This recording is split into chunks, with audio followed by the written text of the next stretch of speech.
Every one of us wants the game that they can play infinitely. The game where you pay your money once and where you can play and have an infinite amount of gameplay and stories and fun, well, as long as you want it. And thankfully, in this day and age, such games are more or less in abundance. And today, we're gonna talk about the king of such games and probably and maybe one of the best of them. And we're gonna be deciding whether it is worth it to buy right now or not. So without further ado, let's just talk about Rimworld. And as always, if you're not new to the channel, you know the drill. I'm not here to waste your time and I'm gonna be giving you the answer right away. And after that, you can watch the video till the end or not. It's up to you to decide. So is Rimworld actually worth it? Well, absolutely. Rimworld is one of the best sandbox games, and with its story generator, it is giving you basically infinite amount of replayability. Even though you will be frustrated quite a lot with this game, but the reason won't be the flaws of the game. It will be like the flaws of, I guess, the real life. But it's difficult to talk about this game without going into details. So, yeah, let's go to the details. And before that, if you're new here or if you're not, welcome to the channel. And don't forget to hit that beautiful red subscribe button. Because here, I don't waste your time, I value it. And best thing that you can do for me is just to hit that subscribe button. And just watch the video, which you're doing right now.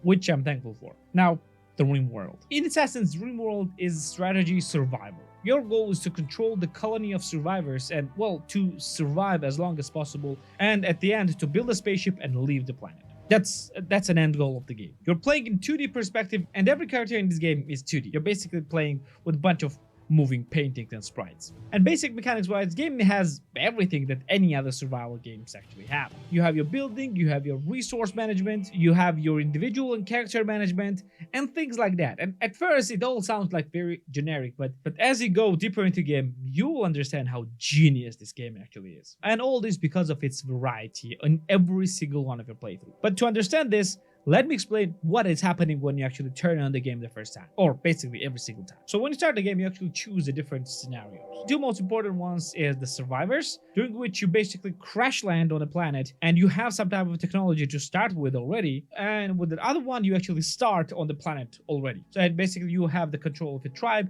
and you need to basically, well, do the same thing, but you start with less technology, but a little bit different resources. You also can start with solo survivor, which has literally nothing, but yeah, let's avoid this for now. After that, you choose your story director, and that is where the game is different to everything else. So story director basically dictates what will be happening in the game with you and what type of challenges and environmental disasters you will be facing.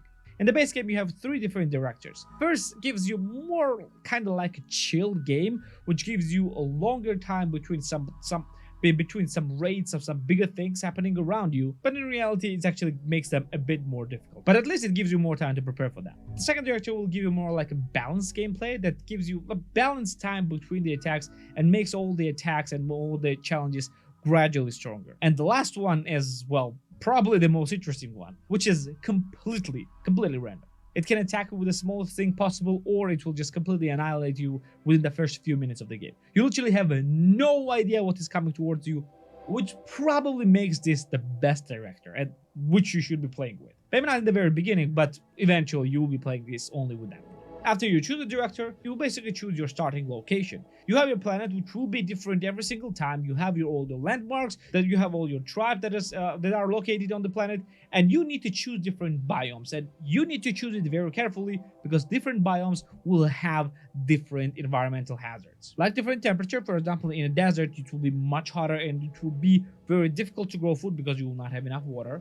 On a colder environment, you will have, well, vice versa, lower temperature and still not able to grow food. In the temperate climate, this will be more or less balanced with everything, and in the tropical environments you will have more abundant food, but you will also have more wildlife and more disease. And after, when you choose a starting spot, you also choose your survivors. And that's probably another great thing, because each and every survivor is completely random, with its completely random backstory and with completely random, well, characteristics. And some might be expert sharpshooters, others cannot shoot at all. Some might be very sane and very level-headed characters, others would go insane with the first view of a wild animal. Some might have cannibalistic tendencies, others can be psychopath. And all of those things, when you mash all of those things into your regular survival strategy, this game becomes unlike anything else. With pretty good building and crafting, taming, and even research systems, all of those things makes this game insanely fun and insanely replayable. Trust me,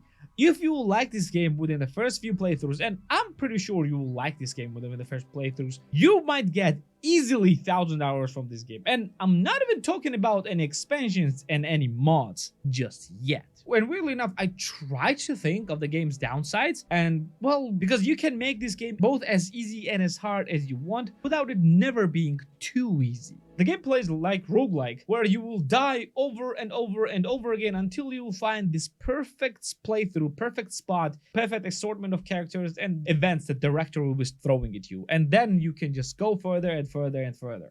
Don't get me wrong, this game is not balanced at all. You need and you must forget anything balance related in this game. This game is unfair and doesn't give two damns about what you think about it. It will try to kill all of your colonists, and it will kill all of your colonists if you let your guard down, or maybe if you won't. It doesn't give a damn. It will destroy you. That is the most amazing part, because you have no idea what the next playthrough will bring to you.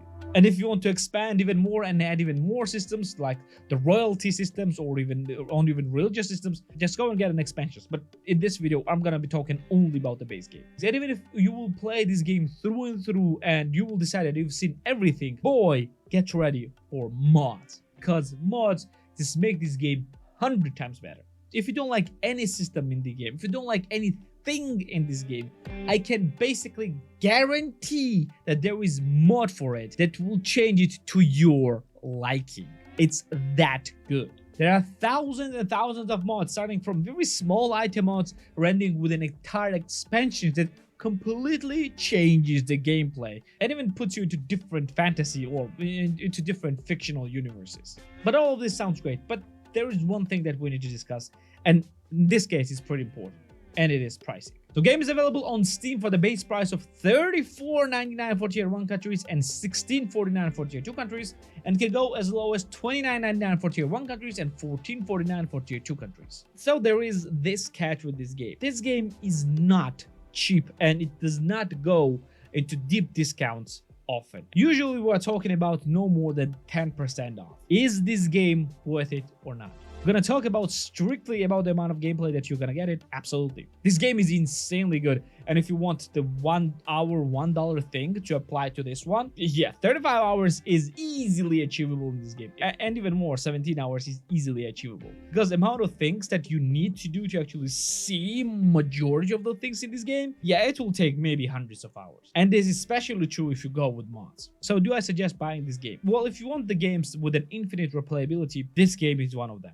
Even if you like first 10 minutes of the game, you will like the game. Yes, the game has minimalistic graphics, and literally this game is as bare bones graphics as it can be in this day and age. But the amount of things that you can do in this game, and I'm not talking, and I didn't even touch about the things, that literal things that you can do in this game, because yeah, it's insane the amount of things that will happen, like capturing the bandits and converting them and doing all sorts of things, good or bad, with them, and the things that your colonists even might do with each other that probably I should not talk in this video, and the amount of things that literally is happening around you, and the amount of scenarios that will happen is insane even for that price. I'm usually against buying this game for the full price, but this game is, well, giving you the amount of content that $60, that's even $60 games are not even remotely giving to you. An amount of fun and frustration and the amount of stories that you will have in this game is second to none. So do I think that this game is worth it even for this